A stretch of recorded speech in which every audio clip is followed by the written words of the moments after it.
Hello, I'm Steven, the calculator guy, and this is part 3 of the Stablecoin series. Today I want to talk about leverage yield farms, their risks and their benefits. So there are some farms that I've removed from this list since sort of curating or creating this because I ran the numbers and the numbers didn't even check out. So I don't want to FUD them. I don't want to say that they're being disingenuous. I don't want to say that they have a glitch in the UX. I've just removed them for the time being until I can dig a little bit deeper. So the ones I've kept up are these ones because I can at least look at their numbers and sort of see that it makes sense to at least the extent that I can observe it. So we're going to skip Tulip because they don't really have any stable opportunities for leverage farming for stable coins, but they do have leverage farming on Solana for other coin pairs. Let's jump to 11 first.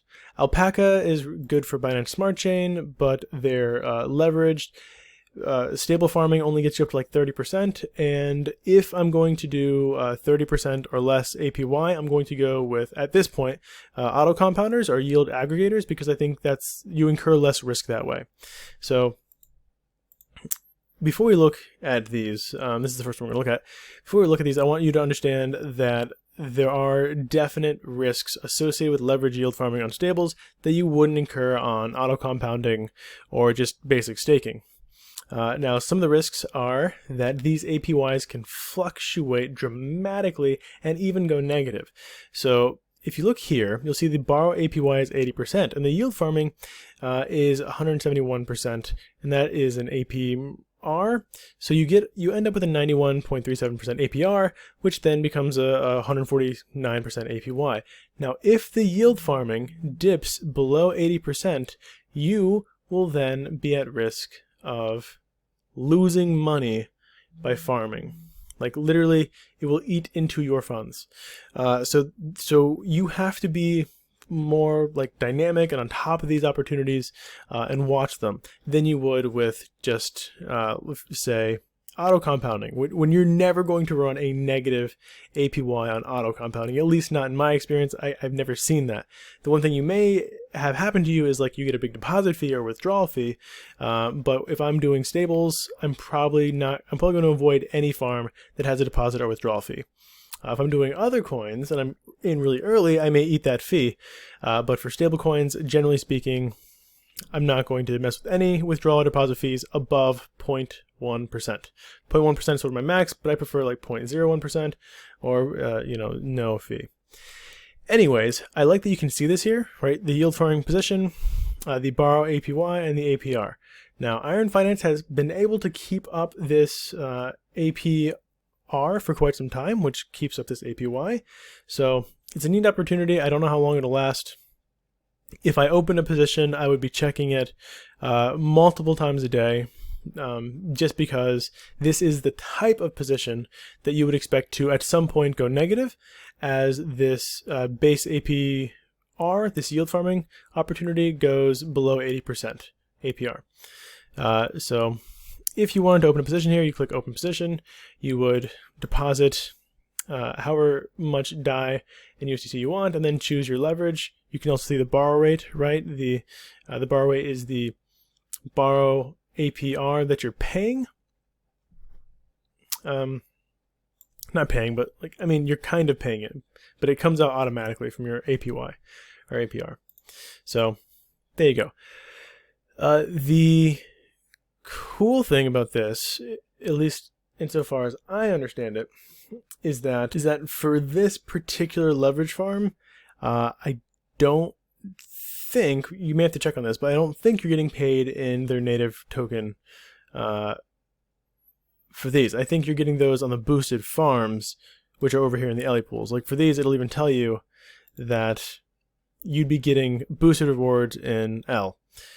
Which is fine, it's a farm token. I don't want to hold on to it, but if it's just a boost, right, if it's going from that 8.29% to 13.9%, fine. I'm going to sell the token as quickly as possible, but awesome. So also, if you're interested, they have these auto compounding farms over here, which is pretty cool. It tells you the 100 compounds per day. That's pretty cool. This is, that was L USDC. You also lend here. Like with all these platforms, there's usually a lending ability where you can lend the tokens that they will then use for the leveraging. So like in this case, when you're leveraging 9x, that means that you need essentially 8 times the amount of whatever you deposit being given to you to borrow, so you can get the APY on 9 times what you're holding, right? So that's how this APY, that's how the leveraged APY is so much higher. But it's reduced by the borrow APR that you're paying. So it's not like you're getting 9 times the APY and that's it. That's what you can achieve with some protocols like Abracadabra if you're lucky enough to catch it. Which is why you can never catch it, because it's like you're not really paying any borrow APR. Anyways, this is 11 Finance. Check out their docs for more information. Let's look at Taro, because we're on Phantom, why not? So I've done a video on Taro before. I like Taro, I think they're great. I don't know if their stable farms are that impressive, but I like their Phantom Ice. I like this one a lot. BTC ETH, because it's just a cool, I mean, you can also do the, there's a curve pool that's really good, that has really nice APR for, I think it's Bitcoin, Ethereum, and there might be a stable tossed in there. Let's just see if we can find a stable pair. Do they let me sort by stable? No, they don't. That's fine. We can find one. If they have one, which I hope they do. A lot of, is that not spell, not mem? No, I feel like we're getting close. Phantom. Okay, here we go. So 25%. That's not bad. And that's at 10x. So honestly, anything under 30, I'm not doing. I've talked about that. So keep that in mind. But what you can notice is that you can get 20% on supplying. So that's really good. That's just like a single-side staking, super safe opportunity, no risk of liquidation. You're providing USDT, you're getting 20%. Again, there are better opportunities out there, but if you're looking for like something pretty safe, you can provide USDT.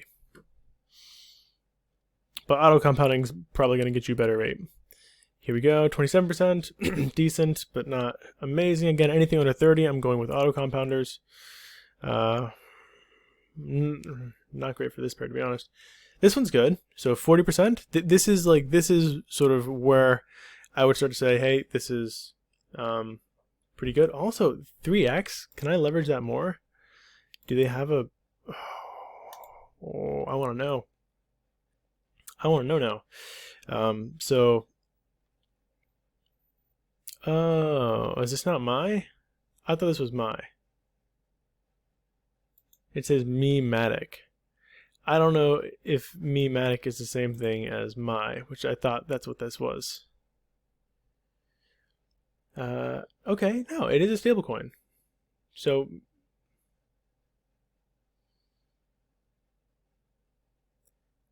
my is Mematic.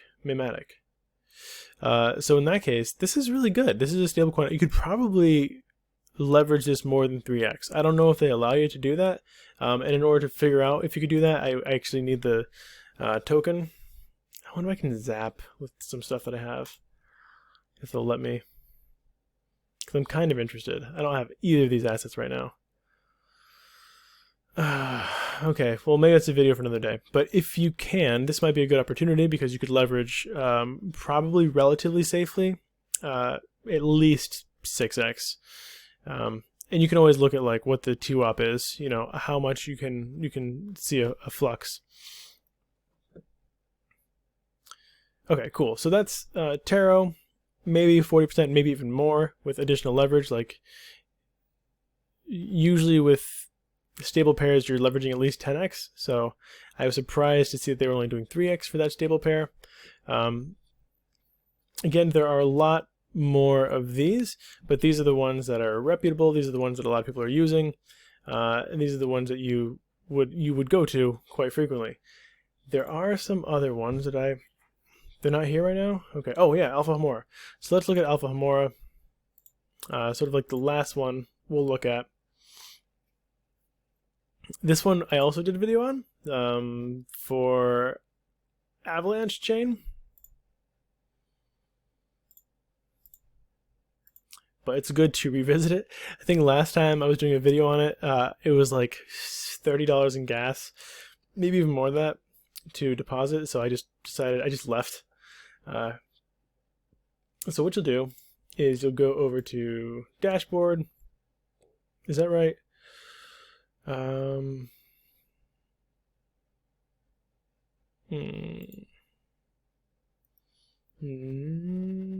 Yes.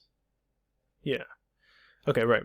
So the borrow APY is sort of what you're paying. 18% not interested. Remember, I really only care about things that are over 30. Not amazing. So I'm wondering if these are just because they're not leveraged. If you're looking at the borrow APY, I'm seeing 0. And of course, I can't look at these without having money there, which is unfortunate. Let me try something really quick. Okay, I got some USDT. So now I'm going to go next. Okay, so if I leverage, let's say I leverage 8.01x, I want to see what my APY is going to be. So my debt ratio is going to be, if the DAI price goes lower than that, or higher than that, so lower than 36 cents or higher than 150, then all of crypto is in a bad way. So it looks like my total APY here is negative because the bar APY is negative 624. So you wouldn't want to utilize this strategy. That's interesting. Okay, so that's probably why they didn't give you any borrow APY, because it's just not worth it. Understandable. But what that also means is that probably there's some pretty decent APR APY on Earn, where you can lend assets. There is. Okay, so wow, 43%. So what I'm going to do here is, this is a great opportunity. This is even better. So I'm going to swap my USDT for DAI and maybe do some supplying here. So as I said, there's always, at least in my experience, there's always an opportunity for you to also lend whenever there's an opportunity for you to leverage. So the lenders are the ones who provide the leverage for the leveragers. Generally speaking, leveraging is more profitable. However, in this case, clearly it's not, because you can't leverage, most likely because these APYs are so high, or APY, because these APYs are so high. So there you have it. What I will say is that for some of these that I didn't mention, you will get paid in their farm tokens. And I don't want farm tokens. I don't want those. So you want to be aware of how you're getting paid. If it's just the leverage, and so you're getting the APY leveraged up, that's fantastic. You're just going to make the coins that you have in there, which is really good. But if a percentage of the APY is being paid out in the farm token, and that farm token is what puts you into the positive instead of having a negative APY, then you're going to have to stay on top of selling and compounding those farm tokens constantly, which can be a huge pain in the arse. So just make sure you understand how the rewards are being paid out on these. That's really important. Okay, so that is sort of wraps up part 3 for the stablecoins. Again, there are more leverage yield farms, and I am going to add them to this list. Some of them do need to be vetted more, and I am hesitant to add the ones that pay you primarily, or at least in large part, in farm tokens, because I don't want farm tokens, and I don't want you to get stuck with farm tokens and have to do that manual compounding, even if the opportunities seem absurdly good. So I'm leaving those off for now, but maybe I'll add them later. Again, if you want to support me and the channel, by all means, join the Patreon. We do some cool stuff over there, and I try to always get to my Patreon messages within a 24-hour time frame. As I've said in my previous video, I am closing my Twitter DMs starting next week, but they are open this week for a variety of reasons. Thank you all so much for watching, and have a wonderful rest of your day.